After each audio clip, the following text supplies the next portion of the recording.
Olá, hoje eu trago um vídeo de uma área muito importante da ciência, muito misteriosa ainda e muito pouco estudada, que é a psico-neuro-endócrino-imunologia. É uma área que eu tenho estudado desde 89. Tenho me empenhado em entender cada vez mais, principalmente as doenças psicossomáticas.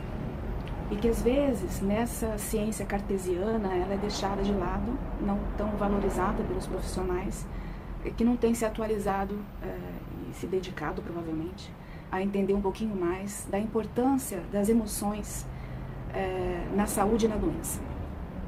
Então essa área eu vou tentar passar rapidamente pela anatomia, porque é importante a gente colocar as coisas funcionando em seus devidos lugares. Então o cérebro, ele é parte, né, do nosso corpo, e na verdade é ele que controla absolutamente tudo. E dentro do cérebro nós temos as nossas emoções e elas são localizadas anatomicamente. Existe um sistema chamado sistema límbico, que é composto de uma estrutura chamada amígdala e hipocampo. A amígdala, ela é importante porque ela dá um imprint emocional a todas as nossas vivências. Esse sistema límbico, ele é também tido e nomeado como o sistema de luta e fuga, que fez com que o homem chegasse até aqui. Então, toda vez em que o meu organismo, o meu corpo, eu sou ameaçada por algum estímulo externo, por exemplo, um touro que pode vir disparado na minha direção, esse meu sistema, ele é importante para fazer com que ou eu vou lutar, né, para sobreviver, ou eu vou fugir para sobreviver e me resguardar. Essa estrutura chamada, então, amígdala, que compõe esse sistema límbico, é uma estrutura muito antiga, que é compartilhada com todos os outros animais, não é só o homem que possui. Na verdade, ela é muito primitiva, ela está em todos os animais, no cão, no gato, não importa.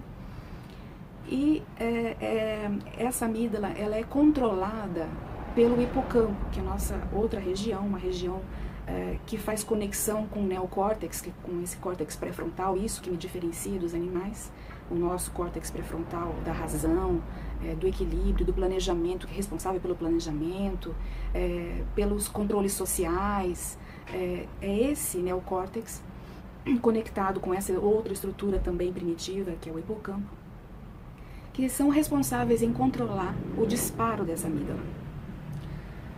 Bom, ainda essa estrutura, só para vocês imaginarem e conhecerem um pouquinho disso, essas estruturas estão ligadas a um sistema endócrino. Então eu estou falando do que se refere ao sistema nervoso e agora a conexão desse sistema nervoso com o endócrino. Nós temos outras duas estruturas, que é a hipófise e o hipotálamo, que estão localizados anatomicamente mais abaixo desse sistema límbico, mas estão intimamente conectados. E quando qualquer coisa, qualquer sistema, estímulo externo, né, que chegue até esse sistema, rapidamente ele se conecta com essas duas estruturas e elas são disparadas automaticamente. E o hipotálamo é responsável em liberar neurohormônios e esses atingem a corrente sanguínea, a circulação, e vão chegar até a suprarrenal. Na minha suprarrenal, eu vou ter também dois outros hormônios importantes, que é o cortisol e a adrenalina. E esse cortisol e a adrenalina são disparados. O cortisol vai acionar todo o meu metabolismo, liberar glicose, se for correr, por exemplo, de um evento, do touro, né? Eu havia dito antes. O cortisol, então, mobiliza gordura, mobiliza glicose e faz com que eu tenha energia suficiente para tomar uma atitude. E a adrenalina aumenta a minha frequência cardíaca, minha frequência respiratória e também me mobiliza. Todo mundo sabe a ação da adrenalina, não preciso dizer.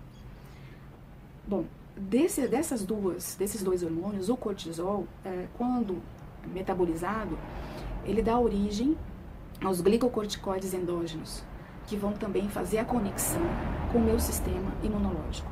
Então aí eu tenho nervoso, endócrino e imunológico conectados.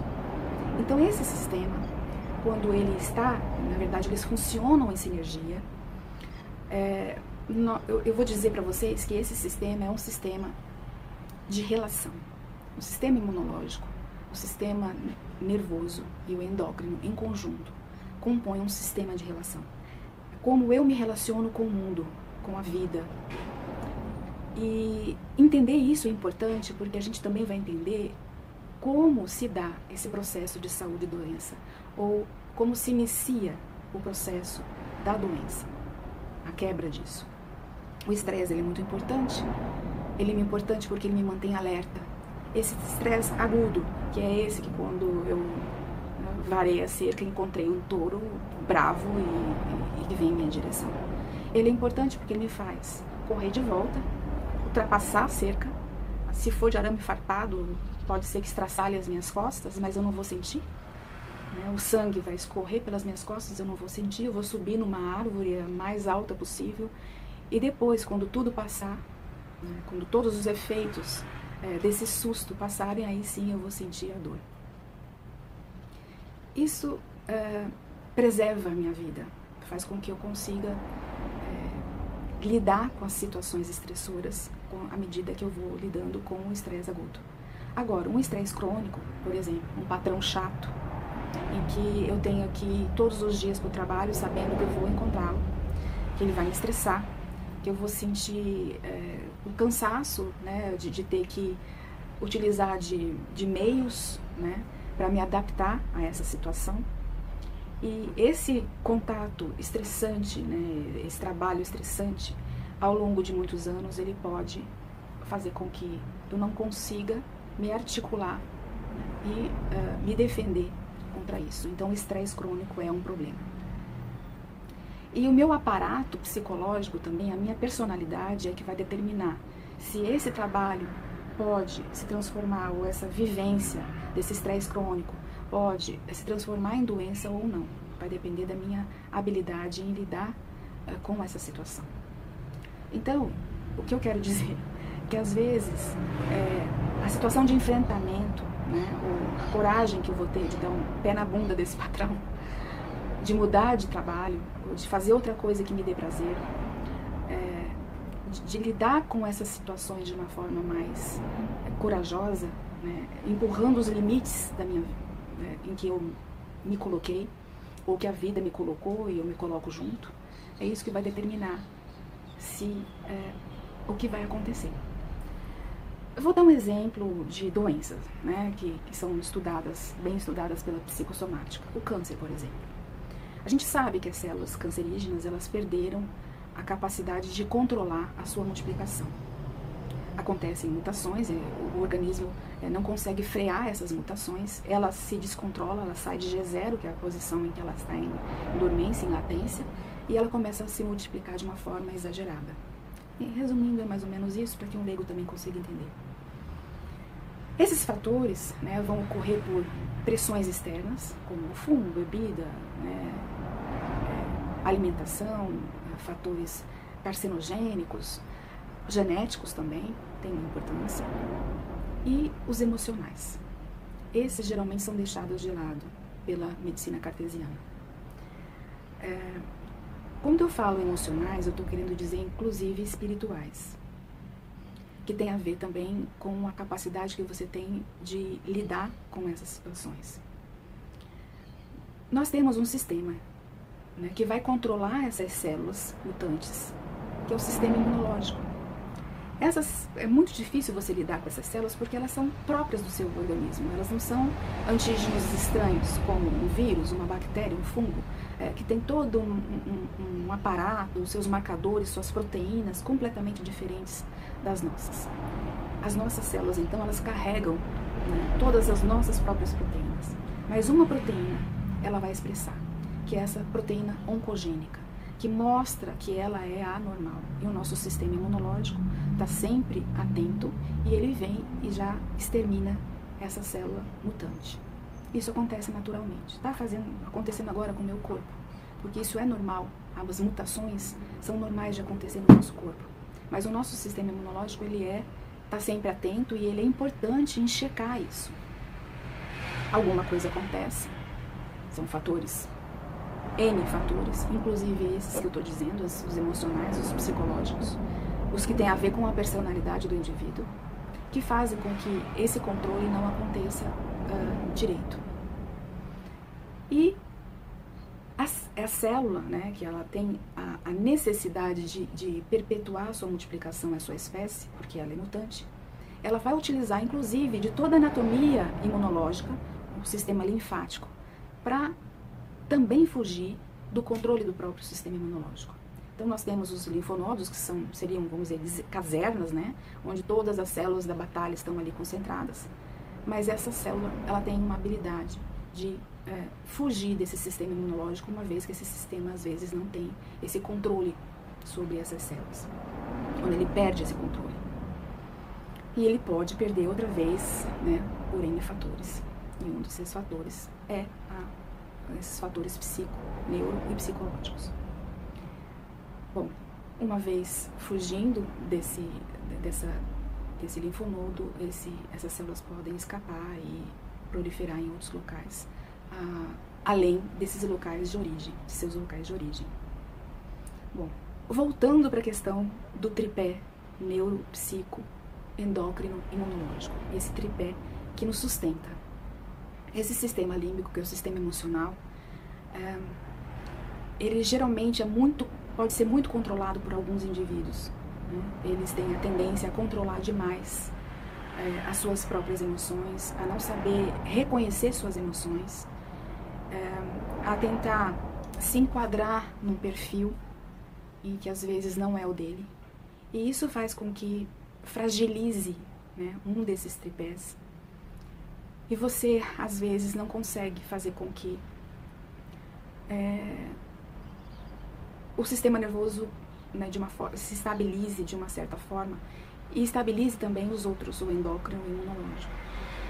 Quando, por exemplo, eu aprendo a lidar com este meu patrão, vocês podem dar o exemplo que vocês bem entenderem, cada um tem o seu ponto fraco, mas vamos dizer, né, o patrão chato.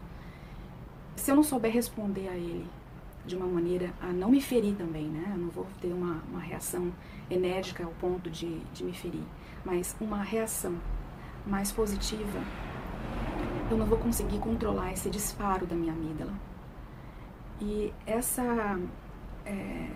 esse disparo que também vem para o sistema nervoso autônomo e faz a minha adrenalina ser liberada cada vez mais em concentrações maiores, vão fazer com que essa adrenalina também mate os neurônios do meu hipocampo, ou lese meu hipocampo.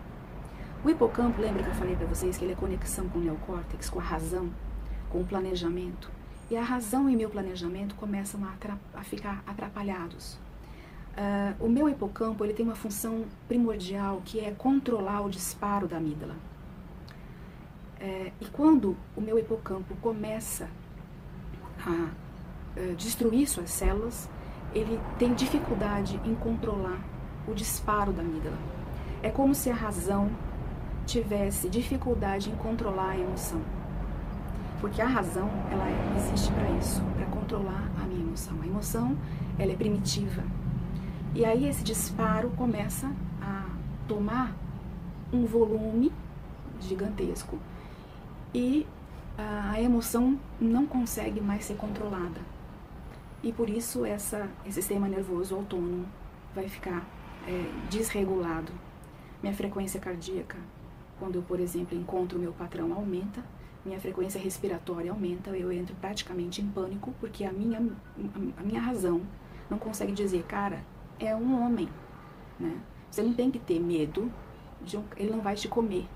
Você tem que ir, enfrentar, conversar e dizer, escuta, você não está gostando do meu trabalho, me dispensa, vou pedir demissão. Ou você senta com ele de uma forma e conversa. Isso é razoável, né? Para isso eu vou ter que planejar, eu vou ter que argumentar, contra-argumentar. Eu não estou fugindo do problema, e sim enfrentando esse problema. E esse problema tende a diminuir. Então pode ser que ele diga, não, minha cara é feia mesmo, eu não estou pensando nada, eu não pensei nada, eu não te falei nada, essa é a cara que eu tenho, não posso mudar. Então, às vezes, você está imaginando aquele patrão como se fosse um bicho, e na verdade, aquilo tudo é uma fantasia, é alguma coisa que você fantasiou. Entenderam? Então, é importante a gente conhecer isso, né? Aqui é um vídeo simples, pequeno, rápido, só para posicionar algumas coisas, para depois vocês conseguirem ler outras coisas a respeito da psicossomática. dentro da psicossomática, vocês vão ver a psiconeuroendocrinologia. E para quem sofre com algumas patologias, como as doenças autoimunes, o lúpus eritematoso sistêmico, artrite reumatoide, o câncer, como eu dei o exemplo agora, é importante a gente conhecer isso para poder enfrentar essas patologias de uma maneira melhor. E para o profissional da saúde, o profissional médico também valorizar esse componente. Porque o ser humano, ele é um ser todo, ele não é uma massa cancerosa. Ele é um indivíduo com emoção, com sentimentos, com um corpo que além da área afetada, ele tem o resto do seu corpo. Uma relação familiar, uma relação com a sociedade. E isso é importante para o profissional médico. Conseguir abordar melhor esse paciente, conseguir melhor captar a sua anamnese, fazer com que o paciente também relate os seus sentimentos, porque eles são fundamentais no controle dessa doença.